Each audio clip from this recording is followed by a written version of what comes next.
This book is not about reckless girls.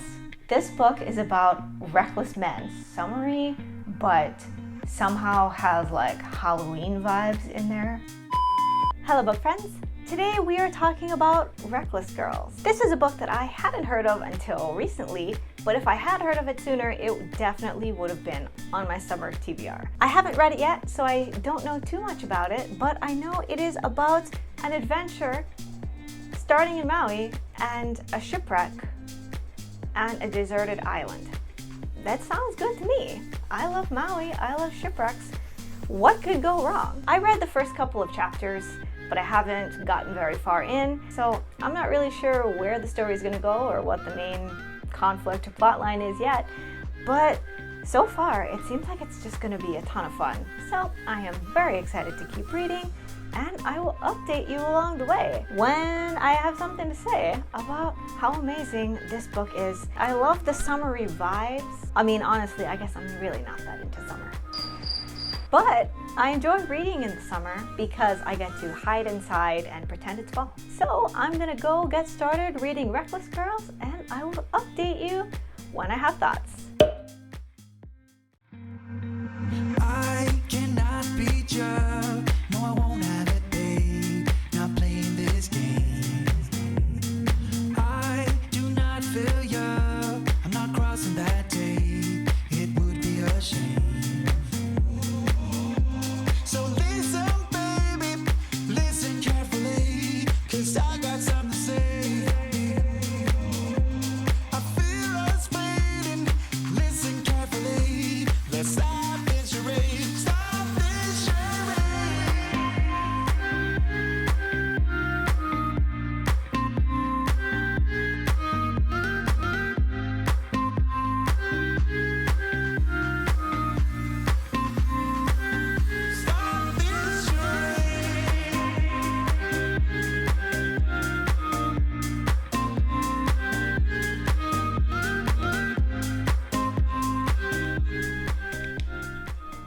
Whoa, the light is bright. Hello book friends, welcome to today. So today's big news is that I finally bought a light, so I will no longer be fighting with the natural light and whatever light the universe decides to give me today. So now I can film at any time of day, even at night, like the vampire that I am at heart. Today we're talking about Reckless Girls by Rachel Hawkins. This book turned out to be the perfect end of summer read, and we're gonna talk about why. I even painted my nails to match the cover to celebrate the end of summer. Although where I live, it's basically summer all year round. So we have summer and less summer. Obviously I prefer less summer because I'm a vampire and I hate the sun. Also, I don't know what went wrong with this manicure. It just really went haywire. So if you can see like bubbles and ripples in my nails, don't mind that. I don't know what went wrong with this manicure. Things went awry. Kind of like the things in this book. I really had no idea what to expect from this book, but it just turned out to be the perfect summer to fall to Halloween eerie vibes, and I was here for it. Let's go. So Reckless Girls is a summery island vibes mystery thriller. It's similar to the show Lost, just with sunnier pretenses. So in short, this story follows a group of 6 people who convene on Moreau Island, which is a deserted island about a 3-day sail from Maui. They go to this island just for an adventure, to have some fun in the sun, away from civilization. But of course, things aren't as they seem, and they quickly go downhill. So the story begins with a woman named Lux. Lux is in her late 20s, and she's not sure what she wants to do with her life. So Lux's parents are divorced, and after the divorce, Lux and her mom moved to San Diego from their native Nebraska. So they made their life there together while Lux was in college. And then Lux's mom got cancer and she passed away. And Lux's dad was no help. Basically, he said that her mom had made her choice and that was it. And Lux never really forgave him. So after she passed away, Lux didn't really know what to do. So she stayed in San Diego where she met Nico. Nico is basically a trust fund baby who thinks he's too good to act like a trust fund baby. What does that mean? Basically, his family has a ton of money, but he doesn't want to use any of the money. He wants to do everything on his own and say he can do everything on his own, which might be a noble cause. But there are plenty of situations that arise in this book where it would have been prudent for him to just accept some of the money. And one of those situations is about to arise. So she meets Nico, and Nico is equally lost in his life. He really doesn't know what he wants to do either. But he does own this somewhat rundown sailboat that is named the Susanna, after his ex-girlfriend. And since neither of them seem to know what they want to do with their lives, they decide they're gonna go sailing around the world. And they don't know where life is gonna take them, but they're just gonna go on an adventure. So they've been together for a matter of weeks, and they set off into the Pacific Ocean on the Susanna. So they end up in Maui, where the Susanna has broken down. Apparently, it's a pretty significant repair that Nico doesn't have the money for. So basically, they're stuck in Maui. In true rich boy fashion, he has too much pride to ask his parents for the money to help fix the boat, but he's also a rich boy, and he's too lazy to actually do anything to earn money to fix the boat. So Lux gets a job at the Haleakala Resort, where she is working housekeeping to make money to fix a boat that is not even hers. All the while, Lux kind of has this what am I doing with my life kind of thing. She's just as lost as ever. The two of them are living in terrible accommodations. Basically, they live on a friend's living room floor on a moldy air mattress, but she hasn't figured out anything better. So she's just kind of going with the flow, but feeling very stuck. One day, two rich college girls named Brittany and Amma show up. Brittany and Amma claim that they met in college, and like Nico and Lux, they are just out looking for an adventure. They heard about this island called Moreau Island that is supposedly just a few days sail away from Maui, and they offer Nico $50,000 to take them there and stay with them for 2 weeks on the island and then sail them back. Nico's a little bit hesitant, which is strange to me, but Lux is like, we need the money, so we should go. So Nico, Lux, plus these two girls that they don't even know pile into the Susanna and set off into the ocean. What could possibly go wrong? So Moreau Island has a bad reputation. The story goes that it was the location of a shipwreck during World War II. Pretty much all of the sailors on the ship survived, but they weren't rescued for a really long time, so they ended up cannibalizing each other, or they're dead, in order to survive. And once they were rescued, they were brought back to the mainland, but they were prosecuted for cannibalism. It's like they survived a shipwreck and they did what they needed to do, which is gross, but they're prosecuted for that. And so the story goes, now that injustice just lingers with the island, and so now the island sucks people in to eat them alive. They reach the island and they're surprised to find another boat already parked there. It's a pretty fancy boat, and they're surprised because they thought this is supposed to be a really secluded, deserted island, but they kind of chalk it up to, well, it's only a 3-day sail away from Hawaii, and if we knew about this island, other people could easily know about it too. This is the 21st century. So they get off the boat, they go and meet the couple that is on the other boat. Their names are Jack and Eliza, and they seem friendly. So for the next few days, all 6 of them are just having one perpetual party on the beach with lots of fancy booze and food, complimentary of Jack and Eliza because they have a fancy boat and they packed a lot of fancy food. So everybody's just having a really great time and everything is just sunny and beautiful and tropical, but Lux can tell that something is off, mainly between Brittany and Amma. Brittany and Amma claimed that they met in college and they've just been best friends ever since, but Lux can tell there's something Brittany and Amma aren't sharing about their relationship. Like they're not sharing the entire truth about their pasts, how they met, and what they're doing on this island. So at this point, the main 2 mysteries of this book are what is up with Brittany and Amma's relationship and what is up with Jack and Eliza being on this island. Is it a coincidence? Is it not? So I thought all of the characters were pretty okay. I mean, pretty good. Pretty good. They were all decently likable, and they were all developed where it mattered. And when I say where it mattered, what I mean is the relationships between all of the characters were developed well. The characters themselves were given enough backstory that you understood where they were coming from, but we didn't like deep dive really deeply into any one character.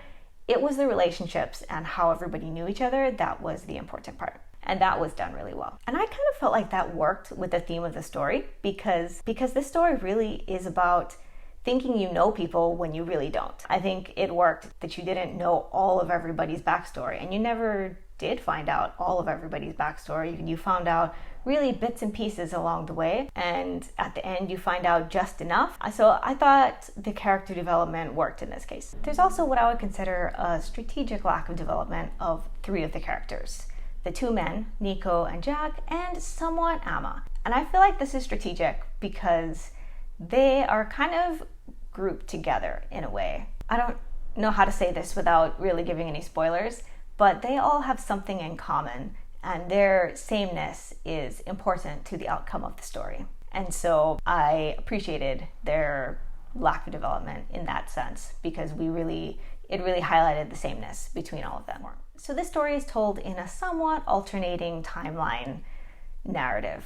We know by this point that I am not a fan of alternating timelines, but I felt like this one worked because even though we were definitely going back and forth in time, it was more of a flashback style rather than a strict alternating timeline. So the best way that I can explain that is there's not really any dates or times given when we are in a flashback scene. The sections are labeled as either just now or before. So you don't know exactly how much time is passing between each scene.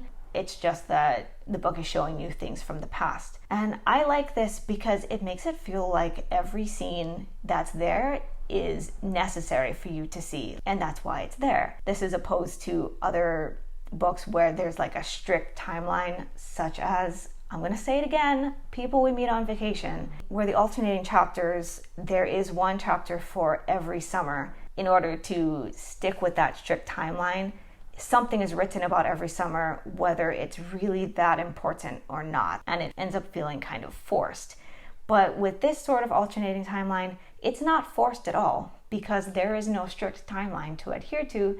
So all it is showing important flashback scenes where important things did happen so that you definitely know you picked up on an important piece of information in that section. I would say it was a little bit predictable, but I don't know if that was the way it was meant to be. So I mentioned before there were 2 major mysteries in this book. One of them was the truth between Brittany and Amma's relationship, and the second was about Jack and Eliza. Why were they on the island? What were they doing?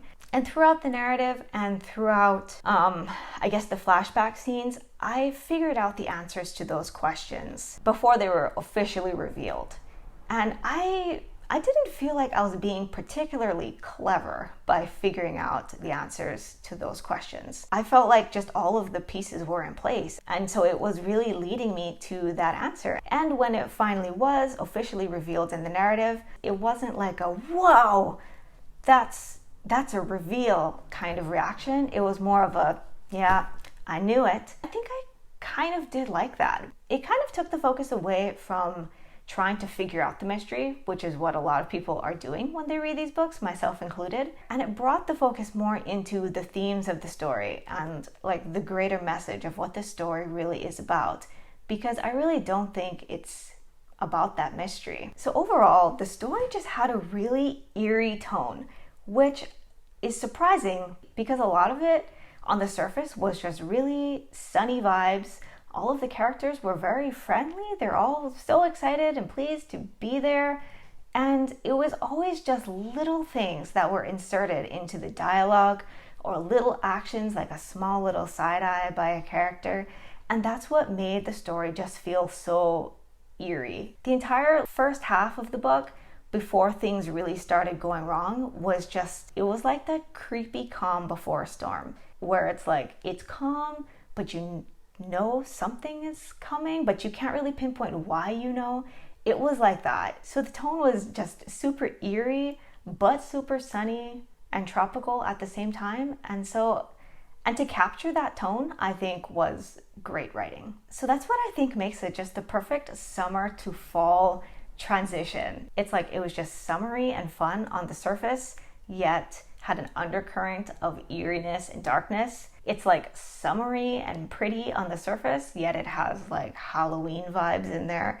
I thought it was just the perfect end of summer, getting a little bit darker, colder, going into Halloween sort of read. So the title turned out to be one of the most interesting aspects of this book, because this book is not about reckless girls. This book is about reckless men. So both men in the story, Jack and Nico, are very rich. They come from a lot of money and therefore they have a lot of power. They've used their wealth differently and they display it on their person differently, but ultimately they are pretty much the same character because they have that security of knowing that they are wealthy and wealth is power, and no matter what happens, they're gonna be okay. Ultimately, this is a story of women taking back their power after being the collateral damage in the wake of men's recklessness. The island itself represents injustice. The shipwrecked sailors did what they needed to do in a bad situation and they were persecuted for it. The girls did the same and they were taken advantage of by reckless and selfish men. Maybe one of them should personify the island.